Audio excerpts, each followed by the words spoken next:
यस्य स्मरणमात्रेण जन्मसंसारबन्धनात् विमुच्यते नमस्तस्मै विष्णवे प्रभविष्णवे।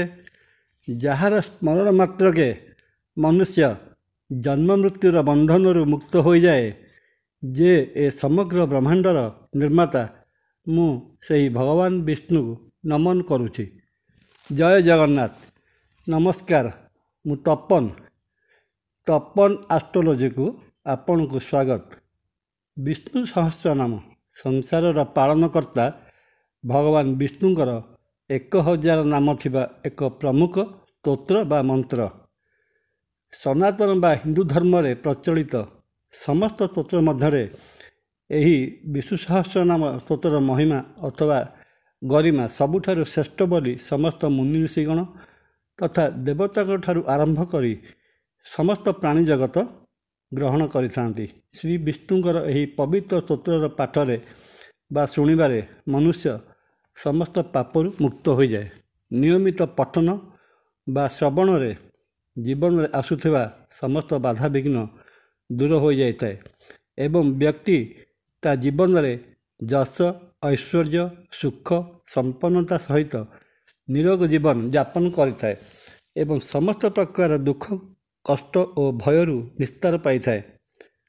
ସଂସାରର ସବୁଠାରୁ ଶକ୍ତିଶାଳୀ ଏହି ବିଷ୍ଣୁ ସହସ୍ରନାମ ସ୍ତୋତ୍ର ଜପ, ପଠନ ଓ ଶ୍ରବଣରେ ଆଧ୍ୟାତ୍ମିକ ବିକାଶ ଓ ଆତ୍ମଜ୍ଞାନ ଲାଭ ହୋଇଥାଏ।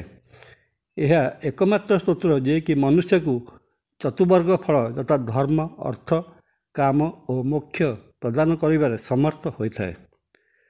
ବ୍ୟାସଦେବକୃତ ମହାଭାରତର ଅନୁଶାସନ ପର୍ବରେ ଉଲ୍ଲେଖ ଅଛି, ସରଶଯ୍ୟାରେ ଶାୟିତ ଭୀଷ୍ମ ପିତାମହ ଯୁଦ୍ଧ ଜିତିଥିବା ଯୁଧିଷ୍ଠିରଙ୍କୁ ଉପଦେଶ ଦେଉଛନ୍ତି, ସମସ୍ତ ସଂସାରର ସ୍ୱାମୀ, ବ୍ରହ୍ମାଦି ଦେବଙ୍କର ଦେବ, ଦେଶ, କାଳ ଏବଂ ବସ୍ତୁଠାରୁ ଯେ ଅପରିଚ୍ଛିନ୍ନ, କ୍ଷର ଓ ଅକ୍ଷରରେ ଶ୍ରେଷ୍ଠ ପୁରୁଷୋତ୍ତମ ବିଷ୍ଣୁଙ୍କର ସହସ୍ରନାମ ନିରନ୍ତର ତତ୍ପରତାର ସହିତ ପାଠ, ସ୍ମରଣ ଓ ଗୁଣ ସଂକୀର୍ତ୍ତନ କରିବାରେ ମନୁଷ୍ୟ ସମସ୍ତ ଦୁଃଖରୁ ମୁକ୍ତ ହୋଇଯାଏ।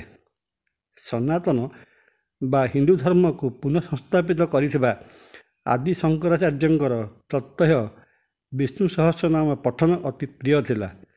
ସର୍ବପ୍ରଥମେ ସେ ବିଷ୍ଣୁ ସହସ୍ରନାମ ଉପରେ ତାଙ୍କର ପ୍ରଥମ ଭାଷ୍ୟ ରଚନା କରିଥିଲେ।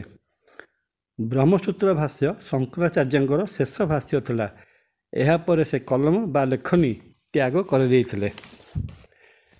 ବିଷ୍ଣୁ ସହସ୍ରନାମ ସ୍ତୋତ୍ର ବ୍ୟକ୍ତିର ମନ ମଧ୍ୟରେ ପ୍ରବଳ ଆତ୍ମବିଶ୍ୱାସ ଜାଗ୍ରତ କରିଥାଏ।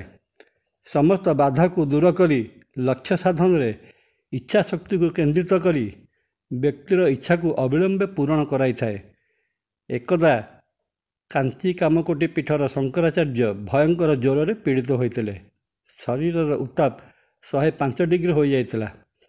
ଶିଷ୍ୟଗଣଙ୍କର ଆକୁଳ ଅନୁରୋଧ, ଡାକ୍ତର ଡାକିବା, ଚିକିତ୍ସୀୟ ସହାୟତା ନେବା, ଜ୍ୱର ଶୀଘ୍ର ଛାଡ଼ିଯିବ, କିନ୍ତୁ ଶଙ୍କରାଚାର୍ଯ୍ୟ ସଫା ମନା କରିଦେଲେ। କହିଲେ, ନାହିଁ, ଡାକ୍ତରକୁ ଡାକିବା ଆବଶ୍ୟକ ନାହିଁ। ଶଙ୍କରାଚାର୍ଯ୍ୟ ପୁଣି କହିଲେ, ବେଦାଧ୍ୟାୟୀ ଶ୍ରୋତ୍ରିୟ ବ୍ରାହ୍ମଣଙ୍କୁ ଡାକ ଏବଂ ତାଙ୍କ ପାଖରେ ବିଷ୍ଣୁ ସହସ୍ରନାମ ପାଠ କରାଯାଉ। ସେହି ଅନୁଯାୟୀ ବେଦାଧ୍ୟାୟୀ ବ୍ରାହ୍ମଣ ଆସି ତାଙ୍କ ପାଖରେ ବିଷ୍ଣୁ ସହସ୍ରନାମ ସୁଲଳିତ କଣ୍ଠରେ ପାଠ କଲେ। ଦେଖାଗଲା, ବିଷ୍ଣୁ ସହସ୍ରନାମ ପାଠ ସମୟରେ ଶଙ୍କରାଚାର୍ଯ୍ୟଙ୍କ ଦେହରୁ ଆସ୍ତେ ଆସ୍ତେ ଉତ୍ତାପ ପ୍ରଶମିତ ହେଉଛି ଏବଂ ବିଷ୍ଣୁ ସହସ୍ରନାମ ପାଠ ପରେ ପରେ ତାଙ୍କ ଦେହରୁ ଜ୍ୱର ସମ୍ପୂର୍ଣ୍ଣ ଛାଡ଼ିଗଲା। ଏହା ଥିଲା ସେ ସମୟରେ ବିଷ୍ଣୁ ସହସ୍ରନାମ ସ୍ତୋତ୍ର ବା ମନ୍ତ୍ରର ଏକ ତତ୍କାଳୀନ ଚମତ୍କାର ପ୍ରୟୋଗ। ସାଧାରଣତଃ କୁହାଯାଇଥାଏ, କପାଳ ଲିଖନ କେ କରିବ ଆନ, ଅର୍ଥାତ୍ ଯାହା ଆପଣଙ୍କ ଭାଗ୍ୟରେ ବିଧାତା ଲେଖିକରି ଛାଡ଼ି ଦେଇଛି ତାହା ନିଶ୍ଚୟ ଘଟିବ, କେବେ ବି ଅନ୍ୟଥା ହେବ ନାହିଁ। କିନ୍ତୁ ବିଷ୍ଣୁ ସହସ୍ରନାମ ଏପରି ଶକ୍ତିଶାଳୀ ମନ୍ତ୍ର ଯାହାକି ମନୁଷ୍ୟର ଲଲାଟ ବା କପାଳରେ ଲେଖାଥିବା ଭାଗ୍ୟକୁ ବଦଳାଇପାରେ। ସମସ୍ତ ଜ୍ୟୋତିଷୀୟ ତଥ୍ୟ ବା ବିଚାରକୁ କାଟିଦେଇ ଭାଗ୍ୟହୀନକୁ ଭାଗ୍ୟବାନ କରାଇପାରେ। ଏହାର ସଫଳ ପ୍ରୟୋଗରେ ମନୁଷ୍ୟର ଆୟୁଷ ମଧ୍ୟ ବଢ଼ିଯାଇପାରେ।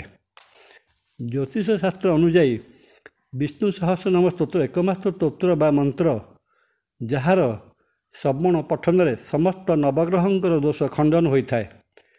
ବ୍ୟକ୍ତିର ଜୀବନରେ ପୂର୍ବଜନ୍ମର ଅଭିଶାପକୃତ ଦୁର୍ଯୋଗ ଖଣ୍ଡନ ହୋଇଯାଇଥାଏ ଏବଂ ଏହି ବିଷ୍ଣୁ ସହସ୍ରନାମର ଅଦ୍ଭୁତ ଓ ଶକ୍ତିଶାଳୀ ଶ୍ଲୋକ ପ୍ରତ୍ୟେକ ଗ୍ରହ ଓ ନକ୍ଷତ୍ରଙ୍କର ଖରାପ ପ୍ରଭାବକୁ କାଟିଦେଇ ସାଂସାରିକ ଜୀବନକୁ ସୁଗମ କରିଥାଏ। ସାଧାରଣତଃ ଜ୍ୟୋତିଷ ଶାସ୍ତ୍ରରେ ସମସ୍ତ ଗ୍ରହଙ୍କର ସଫଳ ପ୍ରତିକାରର ବର୍ଣ୍ଣନା ଥିବାବେଳେ ବୃହସ୍ପତିଙ୍କର ମହାଗ୍ରହଙ୍କର ପ୍ରତିକାର ପ୍ରାୟତଃ କାମ ଦିଏ ନାହିଁ, କିନ୍ତୁ ଜାତକରେ ବୃହସ୍ପତିଙ୍କର ଅଶୁଭତ୍ୱ ଏଡ଼ାଇ ଶୁଭଫଳ ଦେବା ପାଇଁ ବିଷ୍ଣୁ ସହସ୍ର ନାମର ପ୍ରୟୋଗ ବହୁତ ଶୀଘ୍ର କାମ ଦେଇଥାଏ। ଏହି ମହାମନ୍ତ୍ରର ପ୍ରୟୋଗ ଯଥାବିଧି କରାଗଲେ ଏହା ଅଧିକ ଶକ୍ତିଶାଳୀ ହୋଇ ଅବିଳମ୍ବେ ଫଳ ପ୍ରଦାନ କରିବାରେ ସମର୍ଥ ହୋଇଥାଏ। ତେଣୁ ବିଷ୍ଣୁ ସହସ୍ରନାମ ମନ୍ତ୍ରର ଆରମ୍ଭ କୌଣସି ଏକ ଗୁରୁବାର କରାଗଲେ ଭଲ। ଗୁରୁବାରର ବ୍ରାହ୍ମ ମୁହୂର୍ତ୍ତରେ ସ୍ନାନବିଧି ସାରି ଶୁଦ୍ଧପୂତ ଭାବରେ ହଳଦିଆ ବସ୍ତ୍ର ପରିଧାନ କରି ଭଗବାନ ବିଷ୍ଣୁଙ୍କ ସାମନାରେ ଏହି ମହାମନ୍ତ୍ରର ପଠନ ବା ଶ୍ରବଣ କରାଯିବା ଉଚିତ ଏବଂ ତାପରେ ଭଗବାନ ବିଷ୍ଣୁଙ୍କୁ ପାଚିଲା କଦଳୀ ଭୋଗ ଲଗାଯାଇ ମୁଣ୍ଡିଆ ମାରିଲେ ମନୁଷ୍ୟର ସମସ୍ତ ମନୋକାମନା ଯଥାଶୀଘ୍ର ପୂରଣ ହୋଇଥାଏ। ପରିଶେଷରେ ଶ୍ରୀକ୍ଷେତ୍ର ପୁରୀରେ ବିରାଜମାନ କରିଥିବା ସାକ୍ଷାତ ପରମବ୍ରହ୍ମ ପୁରୁଷୋତ୍ତମ ଶ୍ରୀ ଜଗନ୍ନାଥ ମହାପ୍ରଭୁଙ୍କ ପାଖରେ ବିଷ୍ଣୁ ସହସ୍ର ନାମ ଶ୍ରଦ୍ଧା ଓ ବିଶ୍ୱାସର ସହିତ ପାଠ କରିଲେ ମନସ୍କାମନା ଅଚିରେ ପୂରଣ ହୋଇଥାଏ। ଏହା ଅଭିଜ୍ଞତା ସିଦ୍ଧ। ଭିଡ଼ିଓଟି ଭଲ ଲାଗିଲେ ସବସ୍କ୍ରାଇବ୍ ଓ ସେୟାର କରିବା ପାଇଁ ଅନୁରୋଧ। ଜୟ ଜଗନ୍ନାଥ। ନମସ୍କାର।